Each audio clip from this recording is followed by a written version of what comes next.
tonight. I honestly don't know what to say about it. It's just, part of this I'm still in shock myself. A two-vehicle crash in a town south of Edmonton leaves 5 people dead. Plus, Camp Day is such a fantastic thing. To be able to help out and chip in, to send kids to camp is a fantastic thing. Tim Hortons across Canada are celebrating Camp Day. And I've been back in Lloydminster for about 5 years now, and it's been kind of pretty close to even every single year.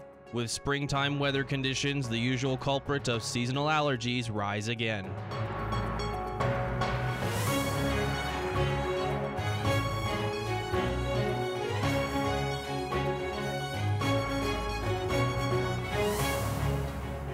This is Newcap News with Connor Chan. Good evening and thank you for joining us. Police say 5 people are dead after a 2-vehicle crash near a small town south of Edmonton. Wetaskiwin RCMP said the collision happened at Highway 2A and Township Road 472 about 5 kilometers south of Millet, Alberta around 4 p.m. Tuesday. 4 people were pronounced dead at the scene while another person died after being transported to an area hospital. Police said all 5 victims were in the same vehicle. Now they said that the occupant of the second vehicle suffered minor injuries and was being treated in hospital. RCMP said they are in early stages of their investigation and no further details were available late Tuesday.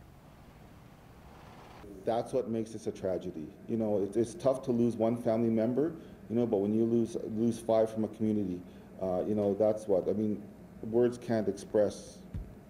I honestly don't know what to say about it. It's just, part of this I'm still in shock myself. Well, Tim Hortons hosted their 44th annual Camp Day today and got some help from some local personalities as well. Our Brett Holden has more. On Tim Hortons Camp Day, all proceeds made from coffee sales, Camp Day bracelets, and donations will go towards the foundation to help send local youth from low-income families to camp. It's 100% paid for, so there's no burden on the family, and it gives kids an opportunity they wouldn't necessarily have. Tim Hortons has sent over 250,000 kids to summer camp through the foundation. And even through tough economic years, the community support has never been an issue. We had a bit of a dip a couple years ago, but things are coming up.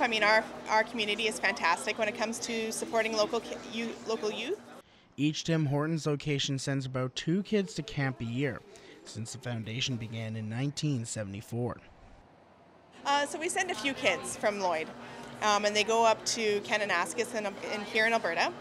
And yeah, it's an awesome experience for the kids. They come back, they talk about it for years afterward, and a lot get invited back for leadership camps in the future. Each year for Camp Day, Tim Hortons allows local celebrities to help out behind the counter. This year included Newcap's own Connor Chan, Brittany Matika, and Constable Grant Kurzinger. Camp Day is such a fantastic thing. To be able to help out and chip in, to send kids to camp is a fantastic thing. Going back behind the scenes, you really understand and see how crazy it is back there. Brett Holden, Newcap News. Allergy season has been rough again for the Lloydminster area, with dry conditions lending to dusty air. Some have a tougher time in these conditions, but there are still a few potential solutions to these symptoms. Josh Ryan has more.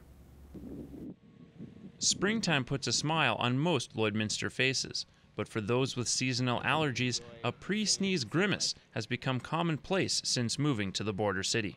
I've been back in Lloydminster for about 5 years now, and it's been kind of pretty close to even every single year. I noticed my allergies would be daily or weekly right through summer and into the fall.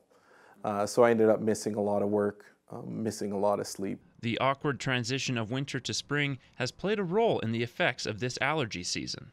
With the snow moving so quickly, like melting so quickly earlier in the spring, the people who were affected by snow mold seemed to get hit relatively hard, maybe harder than last year. Citywide dustiness has also seemingly worsened.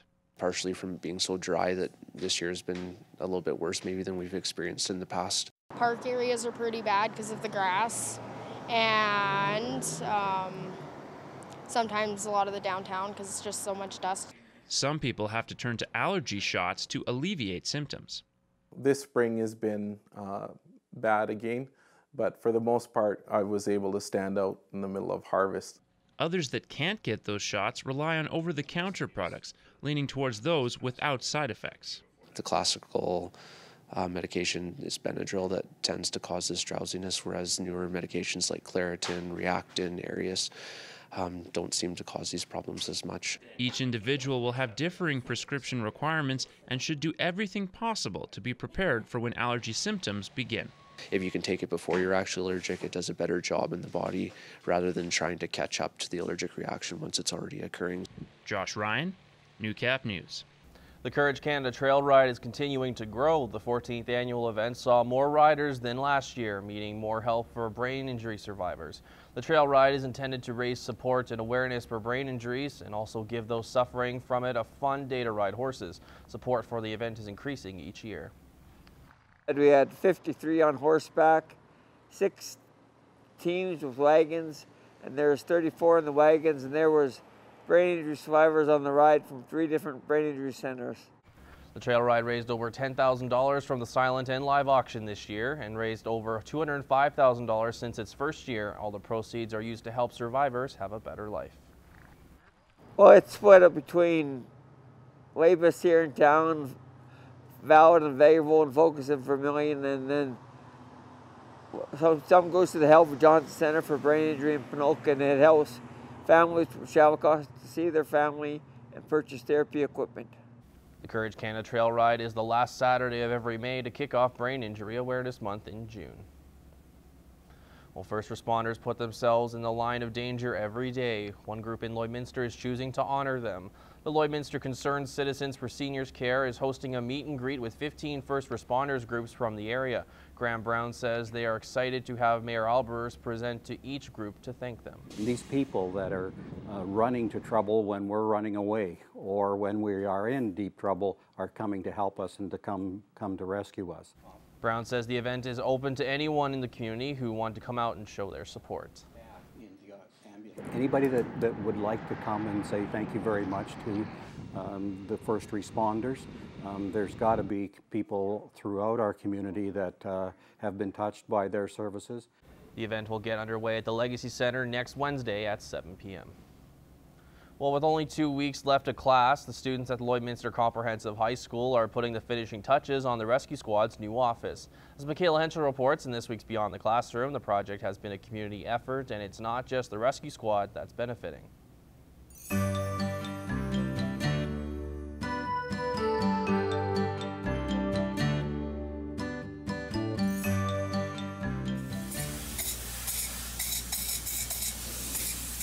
With summer vacation just around the corner, construction students at the comp have been busy finishing up the Rescue Squad's new office, which has given students an opportunity to be hands-on on an industry-scale assignment.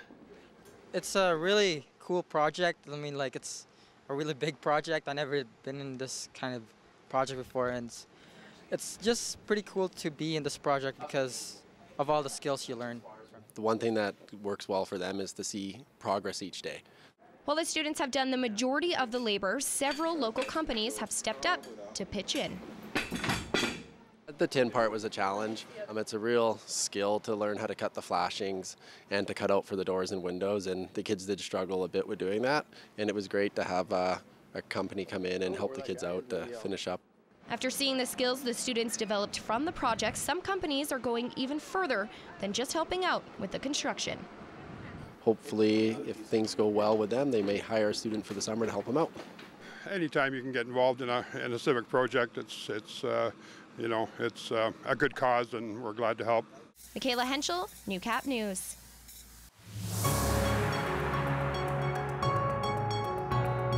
This is Newcap Sports.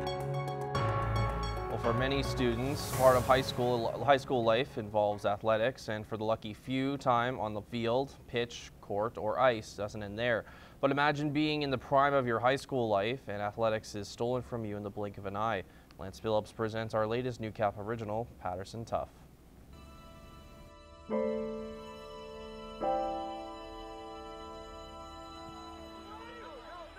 I got that starting position. I was all happy and everything, and then in the second quarter I turned to block the guy and I went right, my knee went left, and yeah, I went down. You see your kid go down, you see any player go down, and I'm used to him just jumping back up, and he didn't.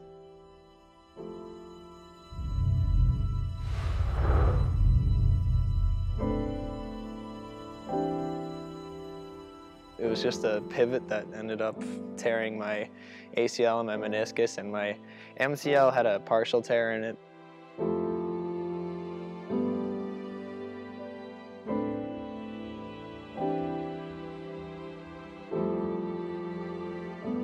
An athlete his entire life, the last few years have been tough for Ethan Patterson. The Holy Rosary student missed the entire 2015 football and basketball seasons due to multiple injuries. He broke his ankle, he rehabbed, he came back, he wasn't back a month, and he completely blew out his knee. He rehabbed for a year.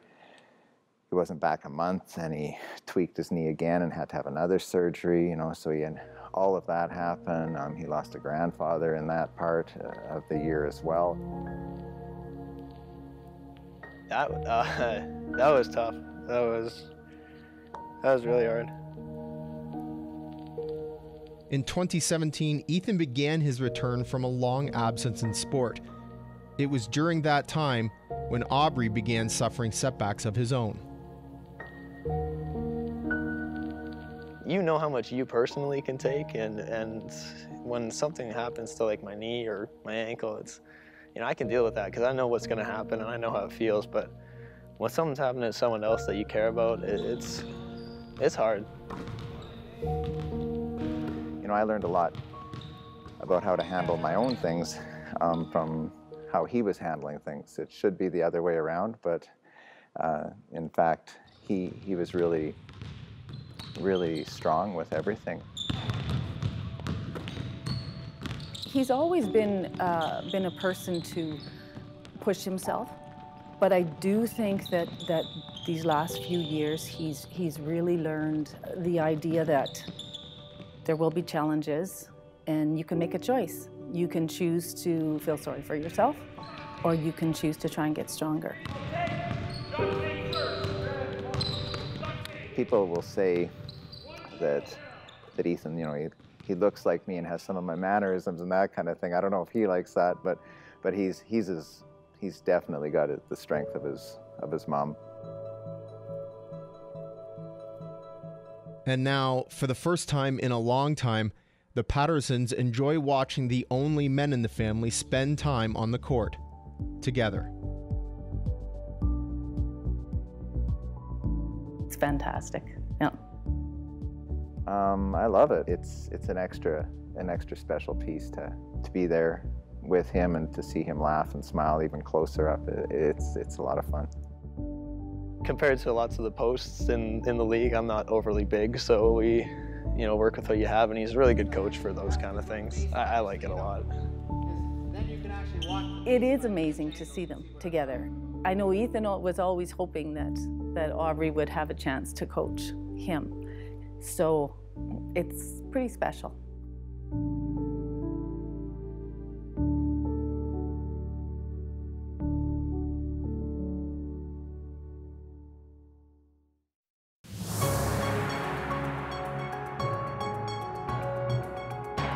This is Newcap weather with Gerard Lampau.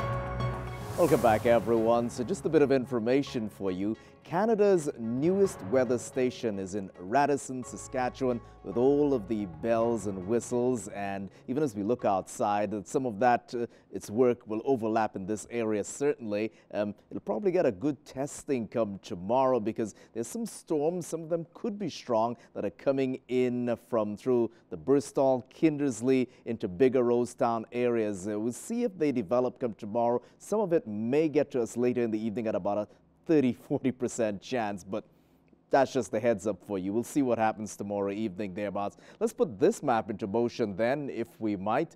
And yeah, probably won't. It is misbehaving. It has been doing that for about the last half hour or so, but it will show us, at least if it would. I'll try one more time. It's not doing it. Alrighty, let's skip ahead then, because it's not bringing in the information that we want. But with the warmth that is available come tomorrow, with that system pushing in from the south and southwest, these are the temperatures that we're looking at. So even warmer than today, 22s, 23s. We're looking for mid-20s, 26, or give it a degree more in the case of Wainwright, 27 in Wainwright, Provost, and Macklin areas, 28 out to Edmonton, 25 out to Lac La Biche there. And heading off to the northeast, 24 for Isle Across, 26 at Green Lake, as well as Meadow Lake, 25 in St. Walburg, 26 for Maidstone and Battleford's areas. Let's head across the country then. 18, a mix of sun and cloud in Vancouver. For Edmonton, it's 23, 8 in Yellowknife, 17 out to Whitehorse. Heading to Saskatchewan then, and it's 26 in Regina, 22, mainly sunny skies in Winnipeg. Heading to Toronto for 14 at the moment, 15 in Quebec, 8 in a mainly clear evening on the way in Halifax, cloudy in St. John's. They had some foggy patches being recorded at their international airport earlier, sitting at 2, and overcast in Iqaluit. They're on the freezer there. Let's come on back to the prairies where it's 23 and sunny in the Battlefords and area, 7 in the early hours of tomorrow morning. And note the wind gusts at the moment in the Battlefords pushing to 45 kilometers per hour, so fairly sharp. Looking for 26 tomorrow as the daytime high, mostly cloudy with some clear breaks available, and the winds anywhere from about, let's round it off, 20 to 30 kilometers per hour. 20 at the moment in Cold Lake and parts of the Lakeland region. Could see 7 in the early hours of tomorrow morning there, and then 26 is on tap as our daytime high. Sunny, pleasantly warm, yes. Southeast winds anywhere from 10 to 20 kilometers per hour.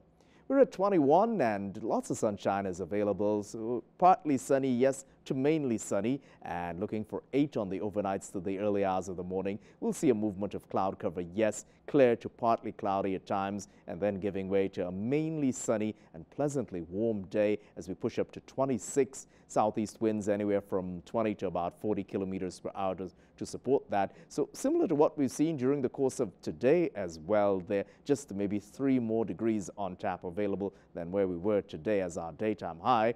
Let's look at the next 7 days, bearing in mind on the average 21 for daytime highs. So we're above that. 26 Thursday, 27 Friday, some late day showers around, yes, 29 on Saturday. Let's round it off, even 30 is still possible on Saturday, and then maybe some late day showers that could linger into Sunday morning for 18. So cooling off at that stage, and some of those showers could linger at various points into Monday, 16 Monday, 17 Tuesday, 22 Wednesday. Connor, back to you for Agriculture News.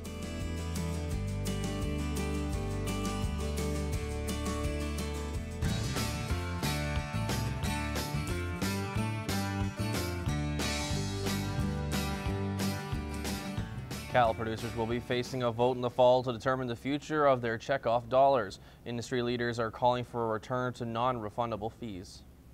The return to a non-refundable service charge would provide approximately $1.4 million annually for the Industry Development Fund.